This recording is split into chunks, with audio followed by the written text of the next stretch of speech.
¿Cómo aplico esto en la consulta? Eh, Muchas veces me encuentro con pacientes con dificultades para definir quizás lo que les está sucediendo. Esto a veces pasa en pacientes que llegan quizás en una consulta por primera vez, por lo tanto, lo que hago es aplicar todos estos conceptos que me ofrece la cábala, que puedo empezar a dilucidar observando detenidamente el árbol de la vida, ese mapa del alma de la persona que viene a consultar. Entonces, con una serie de preguntas durante el momento de la entrevista, comienzo a dirigir con algunas preguntas, con algunas intervenciones, para ir viendo en qué parte de este árbol de la vida, en qué sefirot hay o existe la posibilidad de que haya algún tipo de desequilibrio. Si logro conectar con eso, entonces, una vez detectado el inconveniente o este desequilibrio, empiezo a hacer preguntas sobre las emociones, las sensaciones que tienen que ver con eso. Voy a poner un ejemplo. Supongamos que encuentro un cierto desequilibrio en Yesod, ¿sí? Que es esta dimensión que tiene que ver con mi contacto con otro. Entonces empiezo a observar que hay ciertos problemas vinculares que quizás la persona, el consultante, no tuvo en cuenta o no le dio la suficiente significación que esto tenía. Y claro, uno a veces cuando está atravesando un proceso de dolor, un proceso de enfermedad, quizás no es consciente de todo lo que eso implica. Uno como terapeuta, como observador, puede, aplicando la teoría, empezar a observar que esto tiene que ver con esto otro, y de esa manera ayudamos a la persona a empezar a desglosar un poquito más en detalle qué es lo que le está sucediendo, como para poder trabajar mejor. ¿Por qué? Porque la idea es poder definir de manera más detallada cuál es el síntoma específico a trabajar. Porque, bueno, muchos de ustedes conocen la técnica del doctor José Luis, que es en la técnica que estoy formada, y la forma de trabajo, por lo menos la forma más habitual, es a través de la profundización del síntoma. Por eso es vital descubrir y detectar en detalle cuál es el síntoma específico de la consulta y poder profundizar allí. Este mapa entonces nos ayuda a que el mismo paciente pueda entrar en contacto con esas emociones, con esas sensaciones, con lo que le viene en función a las preguntas que voy haciendo durante el momento de la entrevista. Otra manera, digamos, que aplico en la consulta el mapa de la vida, el mapa del alma, este árbol de la vida, es, digamos, trayendo un poco algunos conceptos que vienen de la terapia sistémica de Bert Hellinger, que es utilizar el cuerpo como un receptor de las emociones, de las sensaciones que me vienen de un campo de información que, bueno, me transmite lo que pasa. Entonces lo que hago es lo siguiente: dibujo este árbol en el piso de mi consultorio, lo tengo armado con unos círculos con colores y con cintas y demás, y la persona comienza a caminar sobre este mapa. Entonces se detiene en cada uno de estos círculos, en cada una de estas estaciones, de cada una de estas sefirot, y se toma unos minutos, unos segundos para sentir a ver qué pasa en el cuerpo, qué lenguaje le transmite su alma, qué le está diciendo a través de las sensaciones, de las emociones del cuerpo, y me lo empieza a contar, y entonces en este intercambio que vamos haciendo, vamos detectando si hay o no desequilibrios en estas dimensiones. Otra manera también en la que aplico este conocimiento es utilizando los arcanos mayores del tarot.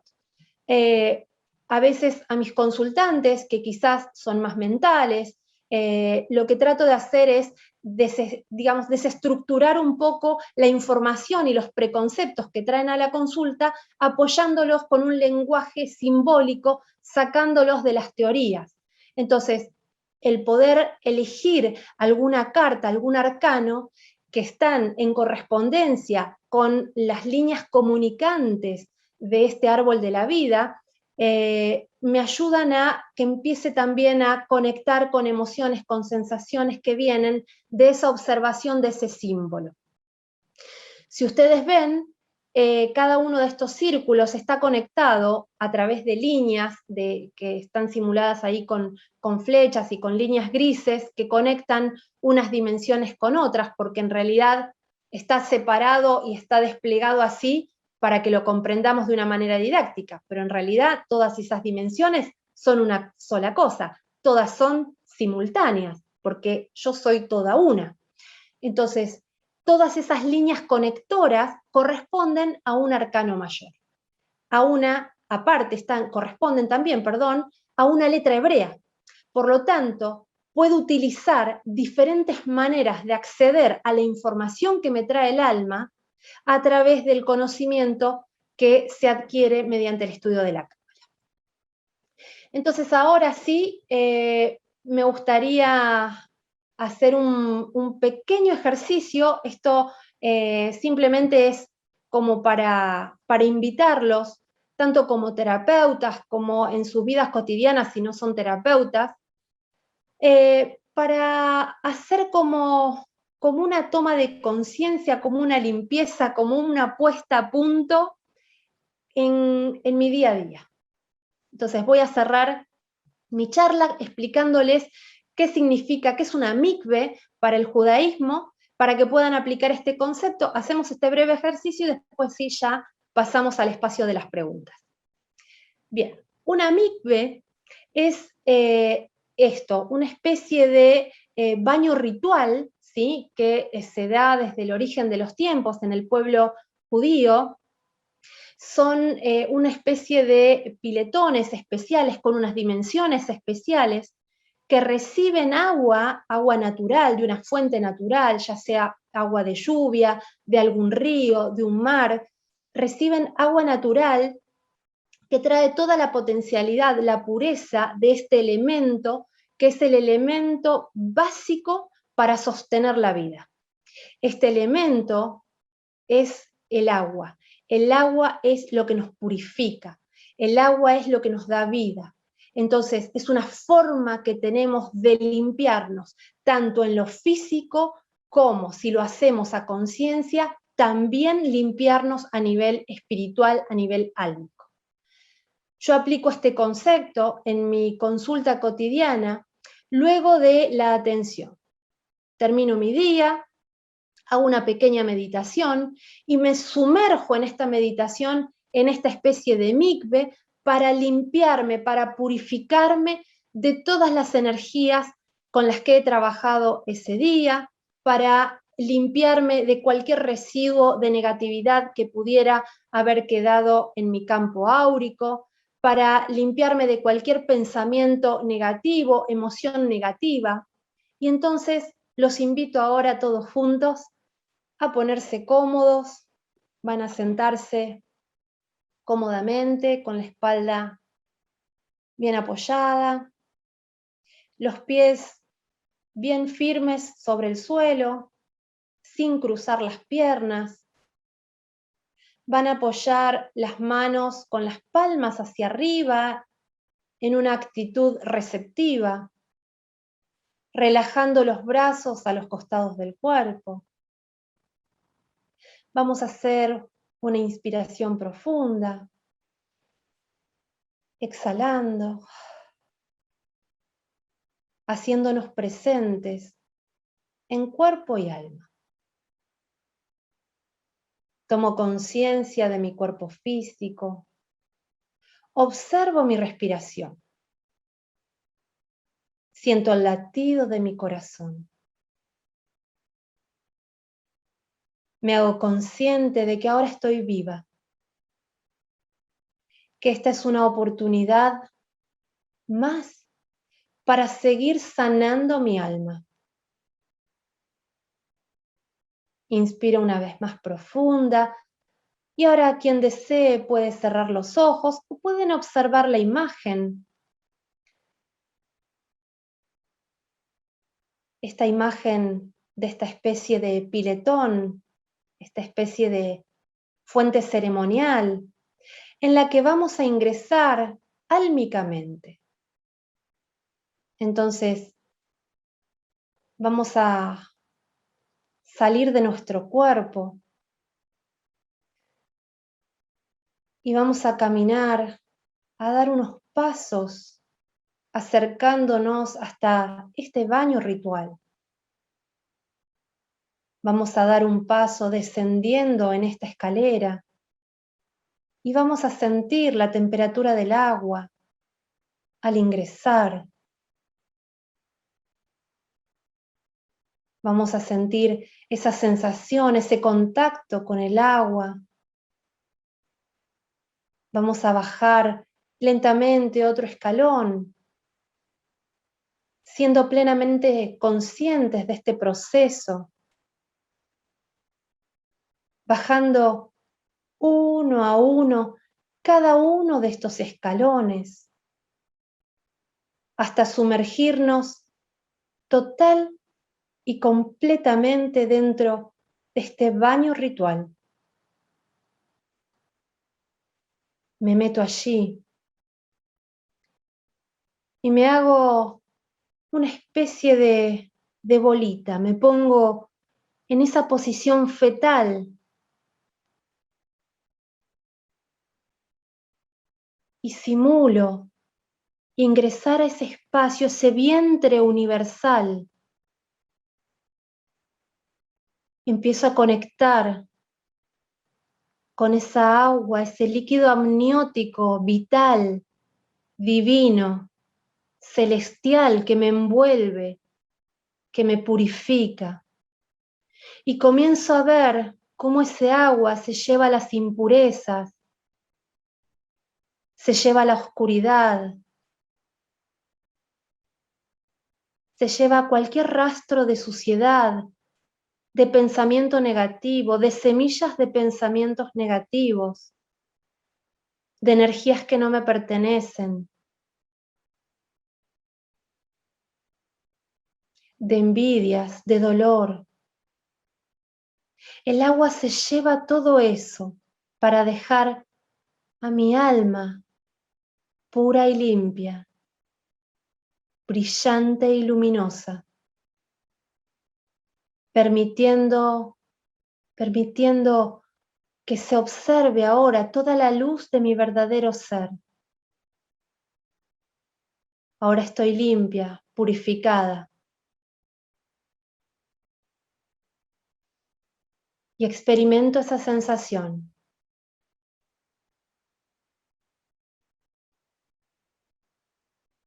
Y me doy cuenta de la liviandad, de la libertad que me da haberme limpiado, haber dejado atrás todo esto que no era mío, todo esto que ya no me sirve, todo esto que ya no es útil. Siento esa liviandad, me siento flotar ahí dentro de esta mikve. Disfruto de ese instante, de esa sensación.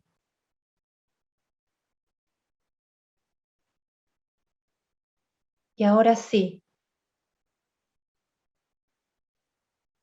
menciono mi nombre, lo susurro y recuerdo mi cuerpo y comienzo a volver a él, suave y sutilmente, haciendo cada uno de los escalones de esta mikve para emerger luminosa y brillante.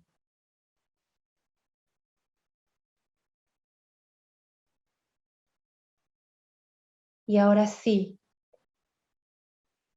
vuelvo a mí haciendo una inspiración profunda. Vuelvo a este cuerpo físico, a esta vida actual. Vuelvo a mi cuerpo aquí y ahora. Respiro profundo, asegurándome de que cada parte mía haya regresado. Puedo mover suavemente las manos y los pies, los hombros, el cuello. haciéndome plenamente presente, volviendo a este aquí y ahora. Aquellos que hayan cerrado sus ojos lentamente a su tiempo, podrán abrirlos nuevamente. Y ahora sí los invito a hacer un registro de sus sensaciones, de sus emociones, de su estado actual.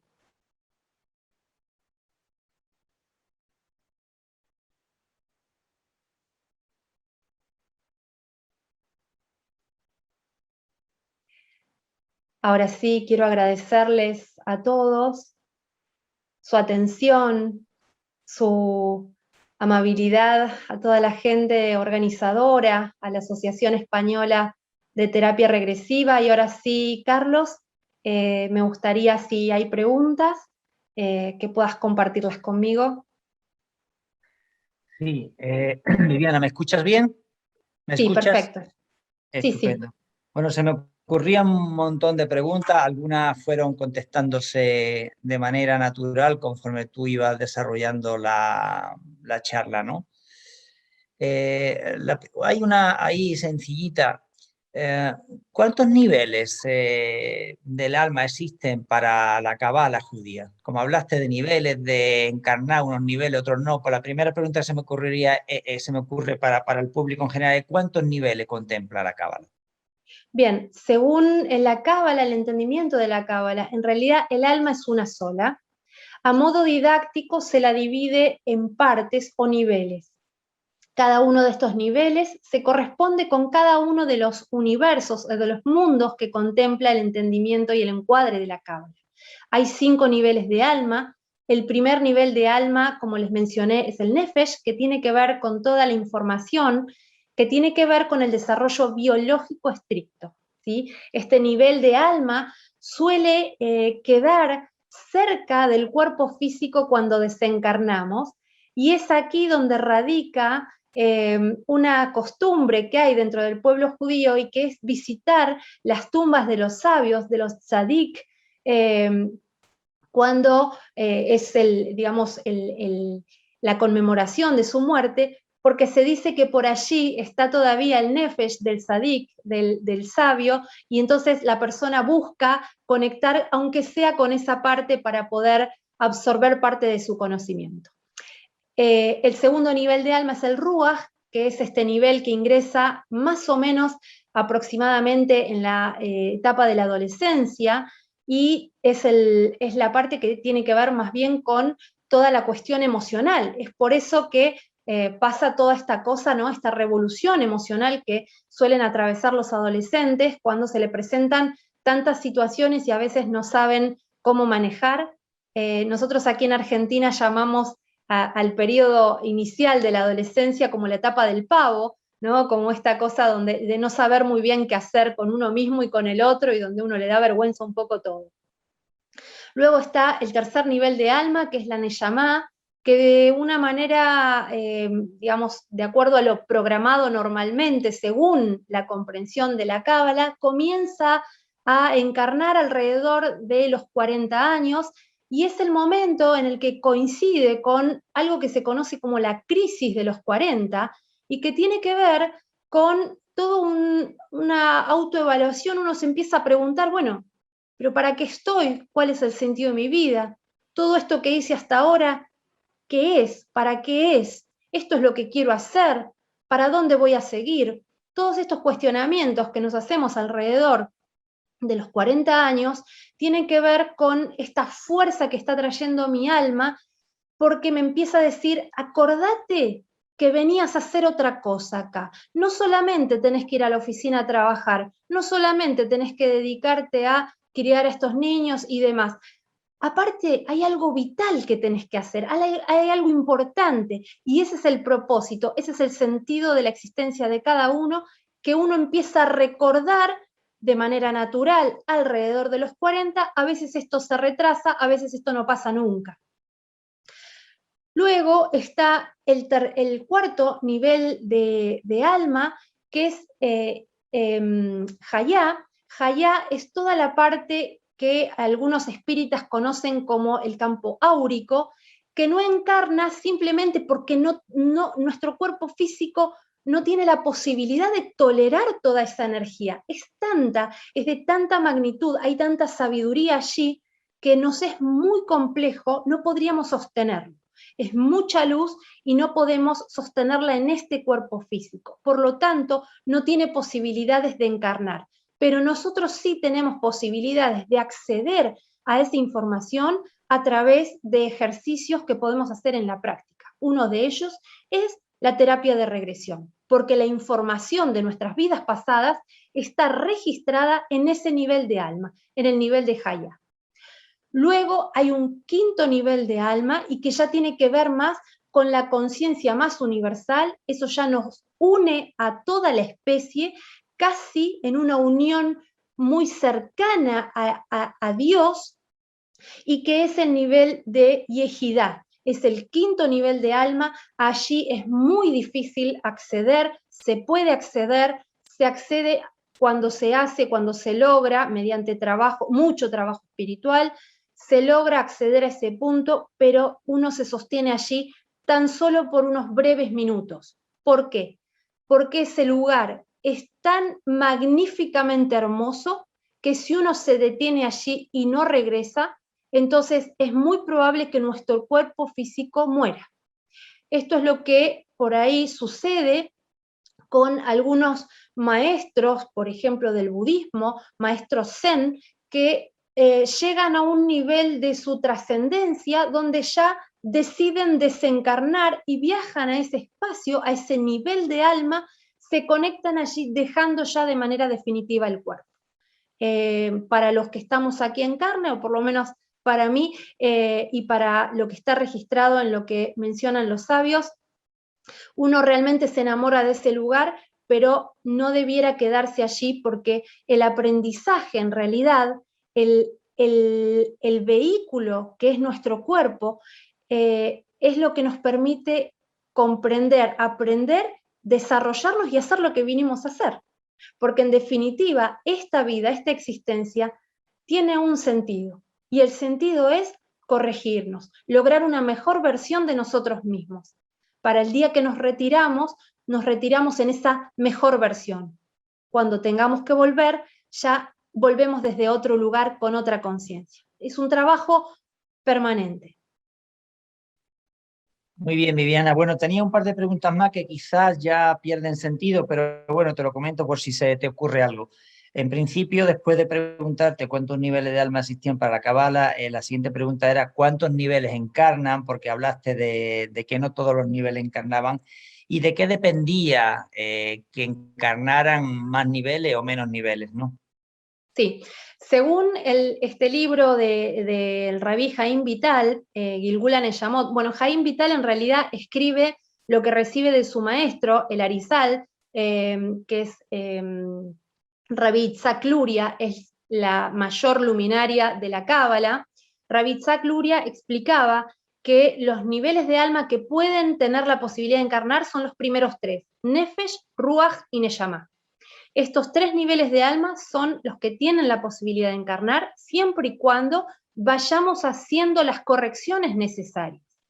Vamos a suponer que alguien tiene una cuestión en relación a el primer nivel de alma, donde lo único que me importa es la materia, lo único que me interesa es comer, salgo a matar gente para comer, a mí no me importa nada y en ningún momento, digamos, conecto con ninguna emoción porque en realidad lo único que me mueve a mí es el deseo de comer. Esa persona, si vive toda su existencia en ese nivel, creo que este es un ejemplo claro para mostrar que solamente ahí encarna el nivel de Nefesh. No hay otros niveles que puedan encarnar en esta persona, en este individuo, con ese nivel de conciencia. En la medida que vamos trabajando, que vamos desarrollándonos y vamos empezando a conectarnos con otros y con nuestras propias emociones y vamos aliviando esas emociones, vamos equilibrándonos, tenemos la posibilidad de ser una mejor vasija, un mejor receptor para que más alma venga a hacer su trabajo. vamos a poner un ejemplo tonto, pero a ver, yo si estoy en sala de 4, entrando al colegio, ¿no? Y estoy apilando cubos, ¿sí? Hasta que eso no me salga, difícilmente voy a poder armar una maqueta en una universidad, en un proyecto de arquitectura. O sea que hay un primer paso que tengo que dar para prepararme para luego poder hacer algo un poco más sofisticado. Entonces es por eso que hay niveles que van encarnando en secuencia de acuerdo al desarrollo del ser. Muy bien. Después también tenía otra pregunta, Viviana, en relación a los traumas principales que se podían trabajar con la TVP o TVP, como decís allí, ¿no? Allá. Y en relación a la información sobre judaísmo que has estado hablando, hablaste de traumas de vidas pasadas, de traumas de nacimiento y de traumas fetales como los traumas más importantes, pero me llamó la atención porque creo no haber oído traumas heredados de ancestros. ¿Qué puedes decirnos un poquito de esta parte que creo que no se habló en la charla? Bien, nosotros, bueno, nuevamente, según el entendimiento de la Cábala, nacemos en grupos, ¿sí? Solemos volver a encarnar en grupos familiares, ¿no? Y esto ya un poquito en relación a lo que tú dices de los ancestros, que es importante, porque en el trabajo de desarrollo y de evolución de nuestra alma, nosotros nos encontramos con las personas con las que nos tenemos que encontrar. Entonces, muchas veces escucho en la consulta habitual, ¿no es cierto?, que las personas se quejan quizás de los padres que han tenido, o de los abuelos, o de los hermanos, o de los hijos incluso, y esto en realidad, si nosotros lo trabajamos de manera consciente en terapia de regresión, trabajando el vínculo y viendo qué cosa llevó a mi alma a volver a encontrarme con estos seres, hay un aprendizaje aquí, hay un aprendizaje en conjunto. Dice por allí también algunos de los maestros de la Cábala, Rabbi Nachman de Breslov, también que todo el trabajo que hacen nuestros ancestros, el trabajo de corrección que hacen ellos, aportan y nos dan ese granito de arena a nuestra propia corrección. ¿Sí? Esto está un poco mencionado en la Torá, cuando habla de que aquello que hace uno afecta hasta la tercera y cuarta generación. Por lo tanto, nosotros estamos afectados de manera bastante compleja, somos multidimensionales, de manera personal, pero también a nivel universal. No solamente nos atraviesa nuestra familia, nuestros ancestros, sino que aparte también estamos atravesados por toda una historia social, hemos nacido en un país determinado, con unas condiciones determinadas, y todo esto también son las condiciones, digamos, óptimas para el desarrollo de nuestra alma. En la medida que vamos trabajando con eso, vamos pudiendo comprender para qué nuestra alma ha atravesado estas experiencias o se ha encontrado en esta determinada situación. Por eso creo que es una herramienta maravillosa en ese sentido, porque la terapia regresiva, la terapia de vidas pasadas, creo que cubre el abanico completo de las experiencias por las cuales atraviesa el alma. Creo que en esto, no sé, Carlos, creo que coincidimos, pero es maravillosa en ese sentido porque no deja baches. Podemos acceder a cada parte de nosotros. Muy bien, Viviana. Tenía otra pregunta también que se fue desarrollando y contestando al menos parcialmente. La pregunta era cómo encuentras los desequilibrios en la consulta, cómo lo relacionas con el síntoma, y aclaraste un poquito después que, bueno, que tienes desarrollado ahí físicamente hablando un árbol de la vida en la consulta, ¿no? Me imagino que será suficientemente amplio y grande, y quería que aclararas un poquito más de modo práctico cómo haces ese trabajo. Sí, lo que hago en la consulta es desplegar justamente este mapa de este árbol de la vida en el piso, lo tengo graficado en una gigantografía, con colores y demás, con algunas letras hebreas como para poder, digamos, sentir la vibración de la letra hebrea, que es un código específico, es un símbolo, por lo tanto activa memorias a nivel subconsciente. No importa que yo no comprenda el idioma, no importa que no conozca las letras hebreas, esa misma vibración va a activar algo emocional en mí. Entonces lo que hago es invitar al consultante a pararse y detenerse en cada una de estas dimensiones, en cada una de estas sefirot, en los círculos que van a estar graficados, sobre los cuales puede caminar. Entonces se detiene y yo con un acompañamiento de una suave sonaja, esto ya mezclando un poquitín también lo chamánico, con una sonaja muy suavecita, voy acompañando y permitiendo que la persona vaya tomando conciencia y haga un registro de lo que pasa estando de pie en ese lugar. Entonces empiezan a pasar cosas, la persona quizás a veces siente debilidad en las piernas, o siente que brota una sensación de angustia, o quizás a veces comienza a llorar, y así va, digamos, surgiendo parte de los síntomas de las cosas que son plausibles de ser trabajadas. Esto, claro que no lo hago con todos los consultantes, lo hago, como mencionaba hace un ratito, quizás con pacientes de primera vez, quizás con pacientes que no tienen muy bien definido qué es lo que necesitan trabajar y sanar, o quizás con pacientes que son muy mentales y les cuesta conectar con la emoción y con el registro de lo que está pasando en el cuerpo físico. Muy bien, no sé Viviana. Si ahí te respondí la pregunta. Sí, sí, la ampliaste, mejor ya lo entiendo mejor. También esta pregunta es más sencilla, quizás, bueno, no lo sé. En tu experiencia, el alma, hablaste de esos 40 días previos donde, digamos, antes de la concepción, por decirlo de alguna manera, ¿no? Pues hay un trabajo previo del alma, quizás se le podría llamar de elección, ¿no? Y en tu experiencia, ¿en las almas se eligen más al padre o a la madre? Bueno, en relación a lo que yo he ido trabajando con mis pacientes, la realidad te va a sorprender. Y es que en la mayoría de los casos no tienen elección. En la mayoría de los casos les han sido impuestos estos padres. Cosa que un poquito, quizás a veces se contradice con lo que dicen algunos cabalistas, que en realidad el alma elige a los padres. Y eso sucede, por lo menos en mi experiencia, en algunos casos. En algunos casos eligen a alguno de los padres. Y esto a veces lo que hace es facilitarles el trabajo. Supongamos que el alma tiene que venir a conectar con esta mamá en particular, con quien tiene dramas que trae de vidas pasadas. Entonces se le presenta esta oportunidad, pero el alma sabe que ese trabajo va a ser muy duro, muy complejo. Entonces, como está esas condiciones dadas donde va a haber dificultad y demás, si el alma es meritoria, si ha hecho el trabajo antes que lo ponga en una posición de poder elegir, puede elegir a un padre, en este caso, que le suavice el trabajo con esta madre.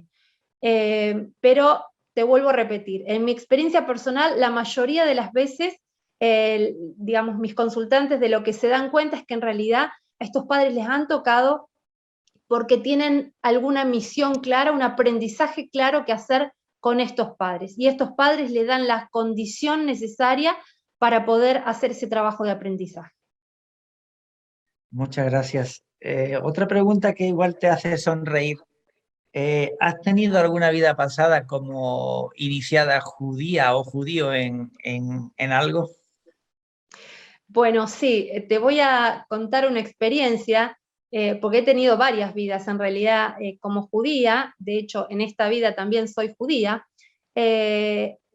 Yo cuando era muy pequeña, 11, 12 años, viajé a Israel por primera vez, y la verdad es que llegué a Jerusalén. No sé si tienen la posibilidad de conocerlo, pero es una ciudad bastante compleja. Cuando uno atraviesa los muros, es una ciudad que es un laberinto.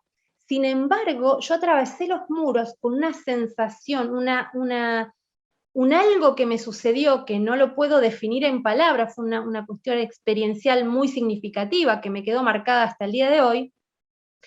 Y cuando atravesé ese portal, yo me manejaba como en mi casa. Yo conocía dónde quedaba cada cosa, y era la primera vez que visitaba la ciudad, claro, la primera vez en esta vida, ¿no? Luego hice una meditación muy profunda con un maestro hace muchísimos años, en las cuales me vi en una experiencia de vida pasada, saliendo con una antorcha del templo antes de su destrucción, justamente en las guerras, cuando estaba encabezando el rey Saúl, el primer rey judío. Yo estoy saliendo como a la lucha en esa especie de guerra, de ese movimiento militar que había en ese momento. Sin comentar esto, el maestro me dice, te vi al lado del rey Saúl. Bueno, yo ahí en ese momento, la verdad, me quedé helada porque yo no sabía bien dónde ubicar esa experiencia. Luego lo que hice fue ir a investigar cómo era el templo, vi proyecciones de cómo los científicos dicen que tenía la forma del templo y demás, y era la imagen de lo que yo vi en esa visualización, en esa meditación, en esa experiencia. Luego me vi también en una experiencia de vida pasada, muerta en un campo de concentración, en el Holocausto, en la Shoah, no hace muchos años atrás. Así que sí, he tenido varias experiencias como judía y la verdad que han sido significativas para mí todas. Muchas gracias, Viviana. Bueno, ya la última pregunta, que te la dejo un poquito abierta, tu elección. En realidad fue la primera que anoté, pero dije, bueno, lo dejo para el final. ¿Qué otras coincidencias claves, según tu conocimiento sobre judaísmo, sobre Kabbalah, destacaría que se hayan confirmado a través de tu práctica como terapeuta regresivo? Bien, hay un momento clave que es el momento del nacimiento, y ese es el momento en esa primera inspiración, ¿no? Donde, según la Torá, según los místicos del judaísmo, Dios insufla parte del alma, parte de ese nefesh, que es una partecita más que entra en ese momento, y que es ese aliento de vida. Durante las experiencias trabajando en consulta, ese momento suele ser muy significativo. En el momento que el paciente revive su nacimiento, suelen mencionar este momento como un momento muy particular. Incluso cuando hacen la reacción del nacimiento, o sea, esta profundización de la experiencia del nacimiento, ese momento es vivido con esta inspiración y que se refuerza en el momento del corte del cordón, cuando uno corta, digamos, con ese vínculo con la madre y se constituye como un ser individual. Eso la verdad que es plenamente significativo y es un momento que, bueno, que tanto los místicos como los rabinos actuales mencionan como un momento clave, y la verdad que en la experiencia, en las sesiones, es muy marcante ese momento particular, ¿no es cierto?, del nacimiento, esa primera inspiración. Como así hay tantos otros, ¿no? La verdad que hay infinidad de puntos de encuentro entre lo que explica la Cábala en esa rotación de almas, ese proceso de reencarnar, con lo que vemos en la consulta cuando hacemos el ejercicio de sesión esa de la regresión, ¿no? Muy bien, bueno, pues ya se me ocurrió una pregunta final, ya con esto completo y termino. Hablando de judaísmo, bueno, pues igual a mucha gente se le olvidó que Jesús era judío. Jesús no era cristiano precisamente, ¿no? Era un judío de aquella época, ¿no? Y Jesús trajo de alguna manera, pues no sé si lo trajo él, pero la tradición desde luego también viene por parte de Jesús, ¿no? Trajo el movimiento energético de la imposición de manos, ¿no? Has hablado del soplo de vida como algo iniciático. También existe incluso en algunas tradiciones, pues por ejemplo en el catolicismo, una cierta imposición de manos en el ordenamiento de sacerdotes, ¿no? Sí. Sí. Entonces, ¿qué tienes que aportar un poquito desde tu experiencia en el sentido concreto de esa imposición de mano iniciática y si en Kabbalah, en judaísmo, también se utiliza? Sí, y gracias por esta pregunta, porque sí, en relación a lo que tú dices de Jesús, la realidad es que sí, Yeshua de Nazaret ha sido un rabino del judaísmo. Un rabino significa un maestro, ¿sí? El rabino, como tal, en ese momento, quizás salido del dogmatismo del judaísmo, que lee literal la Torá, él más bien estaba, digamos, en la escuela de los esenios, con lo cual tenía otra interpretación más bien espiritual de la Torá. Entonces fue un poquito disidente, por lo cual hay ahí quizás un poco esa diferenciación, pero sí ha sido un rabino judío, para el judaísmo es un maestro más, es un rabino más, como tantos otros. Pero no deja de tener la importancia y la impronta en la aplicación de los conceptos cabalistas, porque justamente lo que hacía Yeshua de Nazaret es enseñar la cábala a través de parábolas. Lo que hizo fue simplificar el conocimiento de los místicos para llevarlo al entendimiento de la población general. Entonces, en este trabajo que él hacía, en este desarrollo de las capacidades de sanación y demás, él explicó, esto no solamente lo puedo hacer yo, lo puede hacer cualquiera de ustedes. Claro, hay que hacer el trabajo para poder conectar con esa fuerza. La cábala comprende que las palmas de las manos son la entrada y salida del alma durante el sueño. Nosotros cuando dormimos decimos que eso corresponde a una 60ª parte de la muerte. Es como que cuando dormimos morimos por un ratito, una partecita nuestra que viaja a ese Olam Abá, a ese espacio sin tiempo, a ese otro lado, en busca de información, en busca de soluciones, en busca de sabiduría, en busca de descanso y restitución energética. Cuando despertamos, el alma ingresa nuevamente a través de la palma de nuestras manos. Por lo tanto, nuestras palmas son centros energéticos muy importantes. Y desde allí podemos entregar, manipular y conectar con ese movimiento de energía. Entonces, nuestra propia sanación, y nosotros funcionamos como vehículos de esa sanación, dejando pasar energía, digamos, sutil, energía universal, que transmitimos a través de nuestras manos a un ser que quizás está sufriendo o está con alguna enfermedad, algún padecimiento. Desde ya que para alcanzar estos niveles uno tiene que practicar muchísimo. En lo personal no lo hago, no he llegado al nivel de Jesús para nada, estoy muy lejos de eso, pero sí es real que hay sabios que han logrado hacer eso, y sí esto tiene una relación muy directa con, digamos, por ejemplo, lo que se conoce hoy como el Reiki, ¿no? Bueno, ya Jesús hacía Reiki en esa época.